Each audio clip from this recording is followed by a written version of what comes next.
Hey guys, Ile here, and today we're talking about T49 and what it feels like now. After rebalance, T49 wasn't only moved a tier higher to get into the same tier of battles as before, but it also got a little buff for its view range and a little buff for its gun handling. So let's have a closer look at what this monster can offer us now. I want to mention a thing which people usually don't talk about: stock tank. Completely stock. Stock tracks, stock turret, stock engine, stock radio.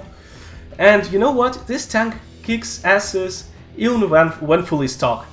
You have a very cool stock gun with 240 alpha, 212 pen, and pretty good DPM, and your engine is only slightly weaker than the top engine, and even with the stock turret you have 400 meters view range. So this tank doesn't require investing free experience at all. It's probably one of the friendliest stock tanks in the game. Some people play with the stock gun in T49 even after they research the top gun, but come on, you get T49 not to play it with the stock gun. If you want a super mega tank with 240 alpha, you should go for RU-251 or 1390. T49 is of course about howitzer, but we will talk about it in a moment. First, a few words about T49 as a scout.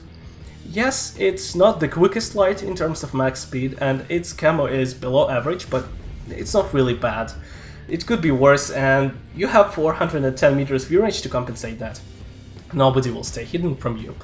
However, be careful in the open spaces, as you're also a pretty large target.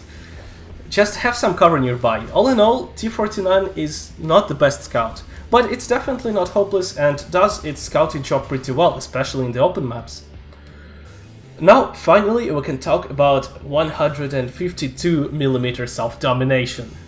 The gun of T49 is really the thing that makes this tank absolutely unique and legendary. A lot of gun's parameters depend on what equipment you prefer to use in it. My set is optics, for obvious reason, vertical stabilizer and gun lane drive. I don't need gun rammer, since with my 21 seconds reload I shoot and run, and 2 seconds quicker reload doesn't really matter for me. And gun lane drive and vertical stabilizer together is a super combo for quicker aiming and more accurate shooting. So my accuracy is 0.55 and aiming time is 3 seconds, and I think it's pretty enough to deal tons of damage. First of all, you have 3 kinds of rounds you can use.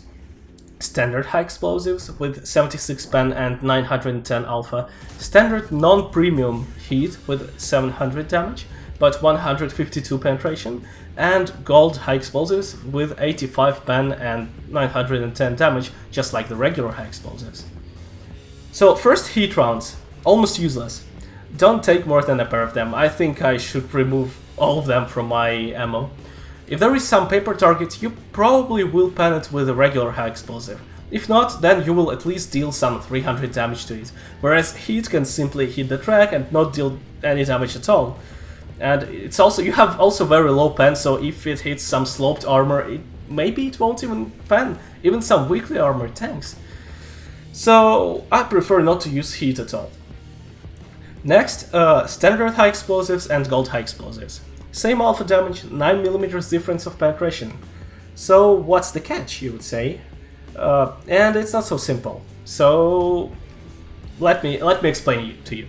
A lot of tanks have 80mm of side armor, so gold 85mm of penetration significantly increases your chances to pen the side of the Soviet mediums, American heavies, some Jagdtiger, tier 9 German tank destroyer, E50, rear of some Soviet heavy tanks, and so on and so on. But there is also another thing which people often overlook because they don't know the mechanics of high explosives. Gold high explosives have greater splash radius. If the high explosive doesn't pen the armor, then on impact, the high explosive creates a sphere around itself of the size of the splash radius, and the damage goes into the weakest armor within this sphere, and the amount of damage depends on the thickness of armor in that weak spot. Well, plus minus 25% of course. But still, greater splash radius means that there is a better chance that some weaker armor is included in this splash radius. So gold high explosives deal some more damage, well, maybe not with every shot, but with some shots. Also, that's the reason why you could shoot under the tank in some KV-2 or OY or Type 5 Heavy if you definitely know that you won't spend your target with high explosive, but you want to deal as much damage as possible. You can shoot really under the tank, since the bottom armor of all tanks is thin. Alright, we're done with the rounds. Gold rounds are better, but I mainly use standard rounds because it's really too expensive to use gold rounds all the time. I tried it, like you get very, very huge losses.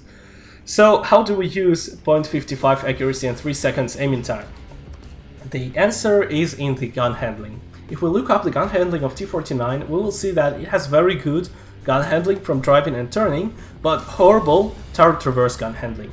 Basically, it means that as long as you don't turn your turret relatively to your hull, of course, your aiming circle won't get large.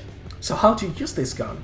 Of course you can snipe, and it will work alright, because all you need is to hit the silhouette, and 0.55 is usually enough to do it, well, if you aim fully, of course.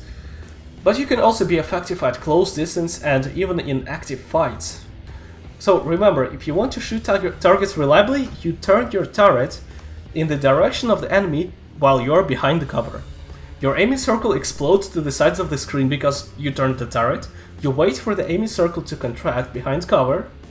You go into sniper mode behind cover, or while driving out. And when you drive out, you try not to turn your turret at all. Well, you should have turned it at your enemy while you were behind cover anyway. So you drive out, almost fully aimed, and you can shoot, well, almost immediately, like in less than half a second, because you will aim very quickly. One more thing, try to avoid shooting using auto-aim. You auto-aim your enemy, and just before shot you release auto-aim and aim manually even if you spin it. It will help you to hit the target more reliably, and also you can avoid hitting the track and you can deal full damage in the side of the enemy. T49 is a universal tank that feels totally alright in city maps because one shot can give you 1000 damage. Even if not, it's some guaranteed 300-400 at any heavy tank without much aiming, and you also track an enemy with almost 100% chance you get some assistance from it. Open maps, T49 is good enough as a scout as well, and again, 2 or 3 shots and you can have tons of damage, especially if you penetrate, well, at least one of them, some enemy light tank. Personally, I have the best damage of all tier 9 lights in T49 with howitzer, and it feels so great to penetrate some light tank for 1000, especially the one that makes mistake. If you haven't played T49 before or you couldn't handle this gun, then it's time to try T49, and I hope my hints were useful for you. T49 is better than ever, it's a lot of fun, it's also extremely effective if you know how to use it. So if you enjoyed this video, then give it a like, don't forget to subscribe if you are here for the first time. No, seriously, yeah, subscribe down there. Okay? Yeah. And see you around.